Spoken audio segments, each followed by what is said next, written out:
Kita dalam hari itu yang beza sebutannya itu Jumat dan juga Sabtu. Yang lainnya ikut bilangan.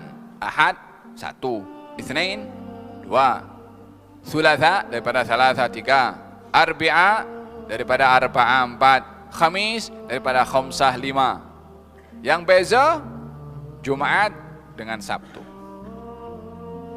Sabtu itu daripada kata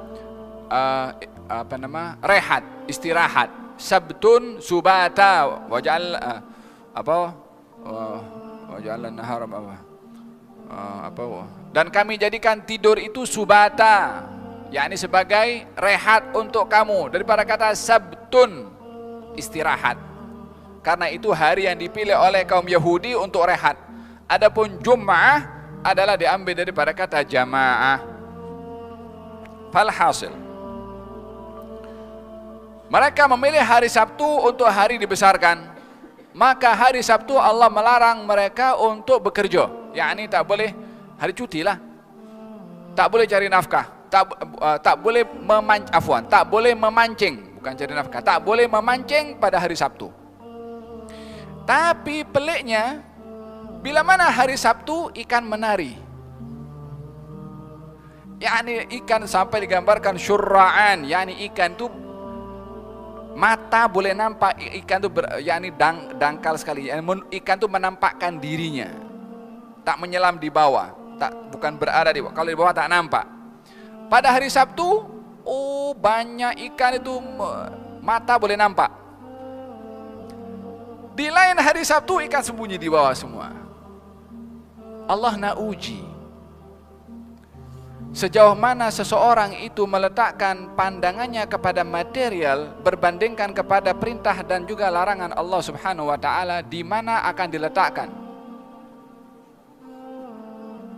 Alangkah banyaknya manusia berhadapan dengan apa larangan yang dilarang oleh Allah dengan dunia dan harta yang terbuka dia untuk dengan cara yang haram. Pelbagai macam excuse akan diambil. Allah Ghafur Rahim, aku ambil saat ini, nanti kita taubat kepada Allah. Allah Maha Penerima taubat. Pintu taubat Allah tidak akan ditutup sampai nyawa sampai ke tenggorokan. Sejuta excuse akan dicari untuk menghalalkan cara. Walihada Allah menguji kepada Bani Israel yang memang mentalitinya kepada kebendaan. Bila mana hari Sabtu ikan bermain, bila mana bukan hari Sabtu ikan sembunyi berada di bawah semua. Apa mereka buat? Hari Sabtu ketika ikan bermain, dia pasang jala penangkap ikan, tapi tak diambil. Esok baru diambil. Alasannya apa? Aku tak ambil hari Sabtu, ambil hari setelahnya, tapi pasang itu penangkap ikan jalannya di hari Sabtu. Pasal hari Sabtu itu ikan sedang banyak, jadi hari Sabtu pasang jala, tak diambil. Hari esok dah ikan tak boleh kemana-mana, pun diangkat semua. Tipu kepada Allah Subhanahu wa taala. Dengarkan kisah yang menarik di sini. Teman-teman sekalian, ada kisah yang berhubungan dengan masalah ini. Kaum sebelum kita di sebuah negeri namanya negeri Ila. Negeri Ila ini di wilayah Palestina. Sekarang direbut oleh Israel tentunya, dan masuk wilayah Israel. Dulu memang orang yang tinggal situ Bani Israel, pengikutnya Nabi Musa alaihissalam, dikenal dengan Ashabus Sabt, orang-orang yang melanggar peraturan hari Sabtu. Kan Nabi Muhammad SAW mengatakan dalam hadis, teman-teman sekalian, Nasrani, Yahudi memilih Sabtu sebagai hari raya mereka, Nasrani hari Ahad, dan aku diberikan hidayah untuk memilih hari Jumat, gitu kan. Jadi ini masing-masing hari raya dari 3 agama profetis atau Samawiyah ini. Yahudi di hari Sabtu dalam hukum Taurat, mereka nggak boleh melakukan kegiatan apapun. Tidak boleh mancing, tidak boleh beraktivitas bisnis, nggak boleh berperang di hari Sabtu. Ada hukum-hukum, mereka nggak boleh. Kebetulan penduduk negeri Ila ini tinggal pas di pesisir pantai. Kalau teman-teman nanti satu waktu mungkin umroh plus Aqsa, biasanya mampir di Yordania. Salah satu program travel kalau saya kemarin untuk sana itu ngelewatin Laut Merah, itu ada perbatasan 4 negara. Ada Palestina yang sekarang direbut oleh Israel, semoga Allah menangkan tentunya. Kemudian ada Yordania, ada Saudi, ada Mesir, ada 4 negara bersisi di sekitar. Nah, di negara Israel sekarang yang paling dekat dengan pantai itu namanya negeri Ilah. Dari Saudi bisa kelihatan, dari Yordan bisa kelihatan. Dulu di situ ada kaum dari Bani Israel hidup, dan Allah Subhanahu wa taala menurunkan hukum pada mereka tidak boleh mancing hari Sabtu. Dari masyarakat negeri Ilah ada 3 golongan. Yang pertama orang yang melanggar. Apa yang mereka lakukan? Mereka nggak mancing hari Sabtu secara terang-terangan, tapi mereka masang jala malam Sabtu. Nanti diambil panen ikannya hari Ahad. Mau nipu Allah nih. Ini orang-orang Yahudi luar biasa. Bukan cuma manusia ditipu, Allah mau ditipu. Mereka bilang kami nggak mancing, cuma masang jala saja, sama aja bohong. Ada golongan yang kedua melarang mereka, nggak boleh mancing hari Sabtu, haram, hukumnya Allah waktu itu ya, hukum Taurat. Sekali lagi, ini hukum Taurat. Jangan ada yang bilang sekarang Ustaz Khalid larang mancing hari Sabtu, halal mancing dalam Islam. Ini hukum dulu. Yang kedua memungkiri, nggak boleh nih, haram dalam Taurat mancing hari Sabtu. Jadi ada kelompok yang melanggar, ada kelompok yang ingkar mungkar. Ada kelompok ketiga, orang beriman juga.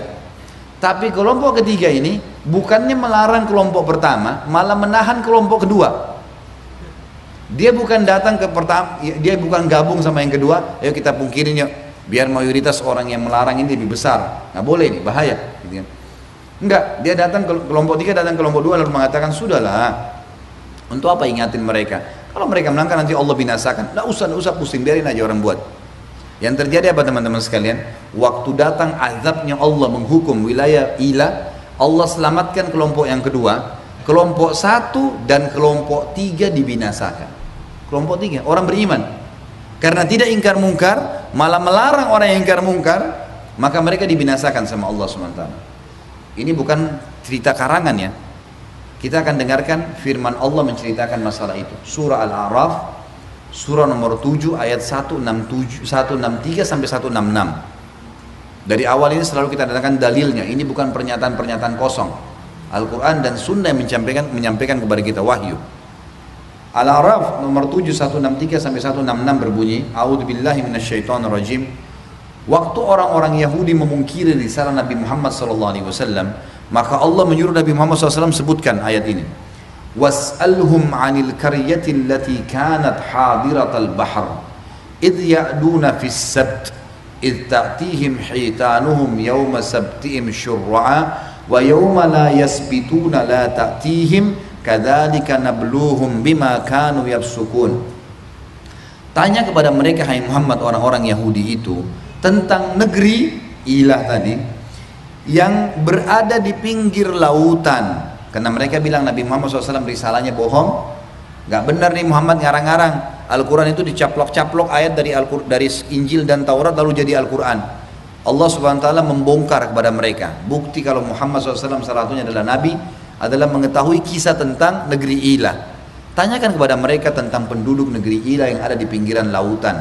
Ingatkah kalian tentang kisahnya yang disebutkan dalam Taurat bahwasanya di hari Sabtu mereka dilarang memancing, dan pada saat itu ya justru hari Sabtu itu ikan-ikan datang kepada mereka. Allah coba hari Sabtu itu dikatakan oleh para ulama tafsir, ikan-ikan besar dari ikan hiu, ikan paus datang ke pinggir pantai dan berdempetan sama ikan-ikan kecil, tinggal diambil. Gitu caranya Allah SWT uji mereka. Dilarang dan diuji oleh Allah SWT. Awalnya tidak begitu. Awalnya cuma dilarang mancing hari Sabtu. Setelah mereka melanggar, Allah datangkan cobaan lebih berat. Allah datangkan ikan-ikan itu dengan banyak. Maka yang terjadi teman-teman sekalian, kata Allah, ingatlah pada saat ikan-ikan itu datang memenuhi tempat-tempat mereka, dan selain hari Sabtu, ikan itu tidak datang. Mereka harus keluar untuk mencarinya. Begitulah kami menguji mereka karena mereka berbuat kefasikan. Wa idh qalat ummatum minhum lima ta'iduna qauman illahu muhlikuhum aw mu'adzibuhum 'adzaban syadida qalu ma'dziratan ila rabbikum wa la'allahum yattaqun. Tadi itu ayat 163, sekarang 164. Allah menceritakan tentang 3 golongan tadi. Ada yang berbuat kemungkaran, ada yang mengingkari, ada yang melarang yang berbuat mungkar. Ini sekarang pembicaraan antara orang yang mengingkar mungkar dengan orang yang melarang orang yang ingkar mungkar. Kelompok kedua dan kelompok ketiga. Ingatlah pada saat umat yang ketiga yang tidak melarang orang buat mungkar, malah menahan orang yang ingkar mungkar, berkata kepada orang yang ingkar mungkar, kenapa kalian harus repot-repot mengingatkan kaum yang nanti juga Allah akan binasakan mereka? Apa alasan kalian? Biarin aja bermaksiat, nggak apa-apa. Kita taat ya kita taat. Ya, malah dia larang orang-orang ini buat kemungkaran. Ini ke masjid sama-sama, ayo Pak sholat, udahlah biarin aja. Mereka nggak mau sholat, dilarang temannya. Enggak, ikut dong lurusin gitu kan. Nah di sini orang-orang yang ingkar mungkar berkata, kami ingin berlepas agar punya alasan di hadapan Tuhan kami hari kiamat, agar kami ini ya selamat. Allah suruh ingkar mungkar, kami ingkar mungkar. Dan siapa tahu mereka bertakwa, mereka mau terima nasihat itu. Falamma nasu ma dzukiru bihi, 165-nya, pada saat mereka lupa terhadap apa yang diingatkan kepada mereka, dinasihatin gak mau dengar, anjainal ladina yanhauna anissu, kami selamatkan golongan kedua tadi yang melarang dari perbuatan buruk itu, wa akhadnal ladina zalamu, dan kami binasakan yang zalim, kelompok ketiga dan kelompok pertama tadi, bi'adzabim ba'isim bima kanu yafsukun, dengan azab yang sangat menghinakan dari perbuatan fasik mereka.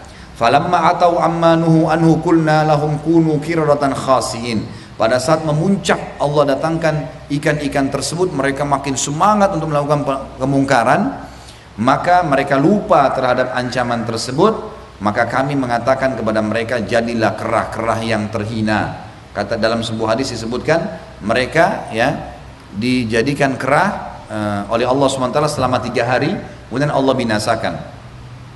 Jadi ini sampai sampai ayat 166.